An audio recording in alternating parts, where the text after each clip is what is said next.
গণতন্ত্রের বিচারে বা জনসংখ্যার বিচারে সবচেয়ে বড় গণতন্ত্রের দেশ বলা হয় ভারতকে, এবং সবচেয়ে বড় ভোট হচ্ছে, বড় ভোট এই কারণে বলা হচ্ছে যে 7 দফায়, এই প্রথম ভারতের ইতিহাসে 7 দফায় নির্বাচন অনুষ্ঠিত হচ্ছে। 7 দফার শেষ দফা আজ 1 জুন, এবং এই শেষ দফায় 7টি রাজ্যে 57 জন এমপি ভোটের লড়াইয়ে নির্বাচিত হবার জন্য লড়াই আছেন।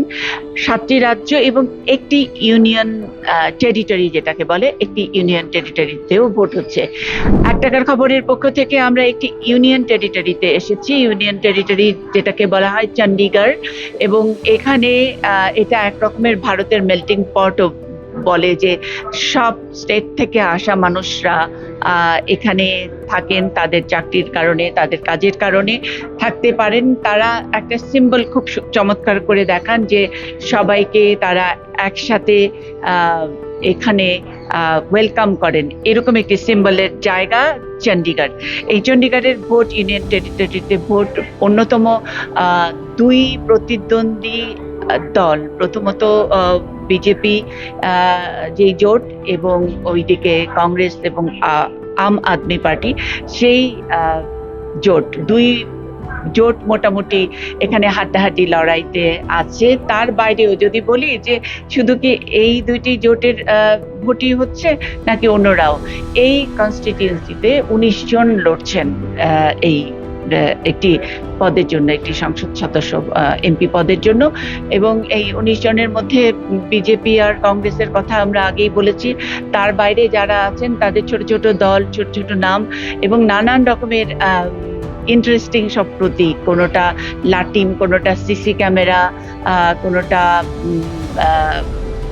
এমনি ক্যামেরা, কোদাল কাস্তে ইত্যাদি নানা রকমের খুব মজার মজার প্রতীক নিয়ে তারা এখানে লড়ছেন। এবং এই ভোটের যেই প্রচার প্রপাগান্ডা যেগুলো দেখছি, সেটা মূলত টেলিভিশন কেন্দ্রিক, কারণ গত 2-3 দিনে এইখানে এসে অন্তত কোনো পোস্টার, বড় ব্যানার এবং ভোটের একেবারে ছেয়ে গেছে দৃশ্য, যেই আমরা বলি দূষণ, সেটার কিছুই এখানে দেখা যায়নি।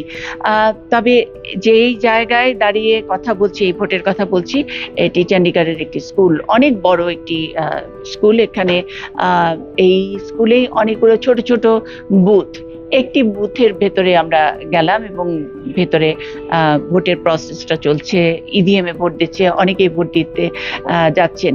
এখানকার যদি আমি হিসেবটা বলি, 5,56,000 প্লাস মাইনাস এরকম ভোটার, এবং এদের জন্য 600-র উপরে ভোট কেন্দ্র। সুতরাং যদি এই 5 লক্ষ, 5.5 লক্ষ ভোটার 600-র উপরে ভোট কেন্দ্রে যান, তাহলে এত লম্বা, এত ভিড়, এত কিছু স্বাভাবিকভাবে চোখে না পড়ারই কথা, যদি আমরা আমাদের আগের ভোটগুলোর অভিজ্ঞতা যদি বলি। কিন্তু তারপরেও আসলে ছবি, একটা ছবি অনেক অনেক বেশি কথার চেয়েও কথা অনেক বেশি বার্তা দেয়। সুতরাং আমরা এখানে এসে সকালবেলা এরকম ভর গরম, একেবারে যেটাকে বলে যে স্কচিং সান, এই ভীষণ গরমের একটা সকালে মোটামুটি গাদাগাদি হয়ে ভোট দিতে নেমেছেন। আমরা যারা ভোট দিয়েছেন তাদের 2-1 জনের সঙ্গে কথা বলেছি, যারা ভোট দিয়ে চলে যাচ্ছেন তাদের সাথেও কথা বলেছি। একই কথা, ভোট হলো নাগরিক অধিকার, ভোট হলো মানুষের সব হাতে সবচেয়ে এমন একটি শক্তি, যে শক্তি দিয়ে তারা প্রতিবাদ করতে পারে অথবা সমর্থন জানাতে পারে। সুতরাং 5 বছর পরে যেই সুযোগটি আসে, এই সুযোগটি থেকে কোনো নাগরিক যেন वंचित ना हो। थोड़ा एक्साइटेड था, जल्दी आ गया हूँ इसलिए मुझे कहीं जाना, बट मैं वोट डाल के जाना चाहता था। अच्छा लगा वोट डाल के, बहुत अच्छा लगा। Not too much confuse actually, ये तो राइट है हमारा, तो हमें पता होना चाहिए किसे डालना। Either there is another option NOTA, but हमें पता है हमें वोट कहाँ डालना। कंफ्यूजन कभी वोट में नहीं होनी चाहिए, चाहे वो शादी का मामला हो चाहे वोट का मामला हो।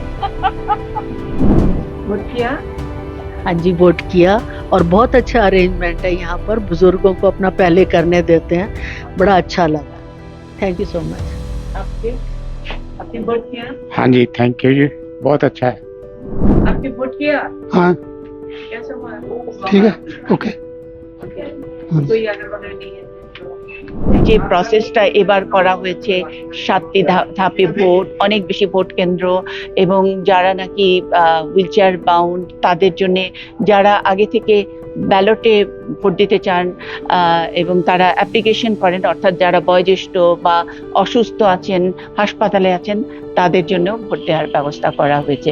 সুতরাং এই নাগরিক অধিকার বঞ্চিত করার কোনো এখতিয়ারই আসলে কোনো সরকারের নেই, বরং এখন এই ভারতে এই ব্যাপারটি খুব দারুণভাবে এবার হয়েছে, প্র্যাকটিস হয়েছে। সুতরাং প্রত্যেকটি মানুষ তার মতামত দেওয়ার সুযোগ পেয়েছে এবং ন্যাচারালি ভোটের পরে আসে ভোটের ফলাফল, কে জিতবে কে হারবে, এই জেতাহারা নিয়েও ডিবেট শুরু হয়ে গেছে। অনেকে বলছে, অর্থাৎ ক্ষমতাসীন দল বা জোট এনডিএ, তাদের তরফ থেকে অনেকে বলছে যে বিরোধীরা এবার একটু শক্ত অবস্থানে হলেও অ্যান্টি ইনকামবেন্সি ইত্যাদি নানান ইস্যুতে তারা ক্যাম্পেইন চালিয়ে গেলেও মোটের উপর বিরোধীরা এখন ভোটের আগের দিন যেই কাজটি করছে, তারা আর্লি পোল, এক্সিট পোল ইত্যাদি বিষয়গুলো মানতে নারাজ। তারা বলছে ইভিএম এর মাধ্যমে বিরাট কারচুপি করে হয়তো ক্ষমতাসীন বিজেপি আবারও ক্ষমতায় আসার চেষ্টা করবে।